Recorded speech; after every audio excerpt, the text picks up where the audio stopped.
ঘুম থেকে ওঠার সময়। এই নানু, কই রে ওঠ?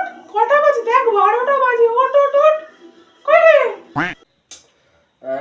ভাল লাগে না, একটু পরে উঠতে দাও তো।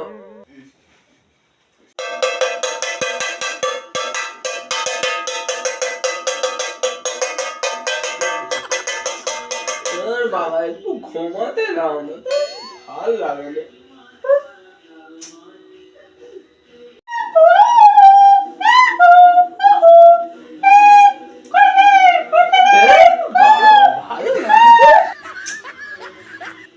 খাবার সময়।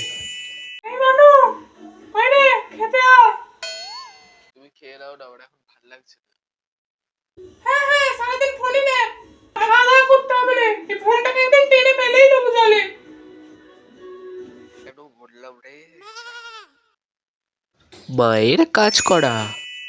আরে গত 1 মিনিট ধরে তো ছেলেটাকে কোনো কাজই দেওয়া হয়নি।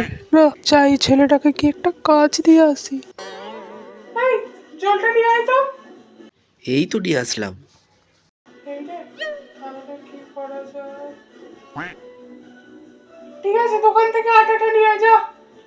আমাকে দেখলেই মনে হয় কাজের কথা মনে পড়ে যায়। কিছু বললি? কিছু নয়, টাকাটা দাও, যাচ্ছি। শরীর খারাপ।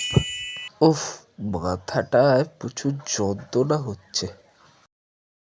হ্যাঁ, ফোন দেখ না সারাদিন, ফোন দেখ। তুই কমনই হবে, ফোন দেখ। বাবারে, পেটটায় কি লাগছে। ফোন দেখ না, ফোন দেখ। তুই সবই হবে, ফোনটা দেখ ভালো করে। ও, ওখানে একটা অ্যাক্সিডেন্ট হয়েছে গো। হ্যাঁ, ফোনটা দেখ ভালো করে, ফোনটা দেখ। তুই অমনই হবে, ভালো করে ফোনটা দেখ। আরে এখানে আবার কি দোস্ত? ভালো লাগে তো। মায়ের যুক্তি। মা, আমি ডিপ্রেশনে যাচ্ছি। যেখানেই যাস 7টার আগে ঘরে ফিরবি। আর যদি নেশাবান করিস, যদি কোনো মেয়ের সাথে করিস, অবশ্য তোর যা মুখ, তোর কোনো মেয়ে পাত্তাও দেবে না। যা যা যা, যেখানে যাবি 7টার আগে ঘরে আসবি। ফের খালি শুধু অপমান করবে তো, ভাল লাগে।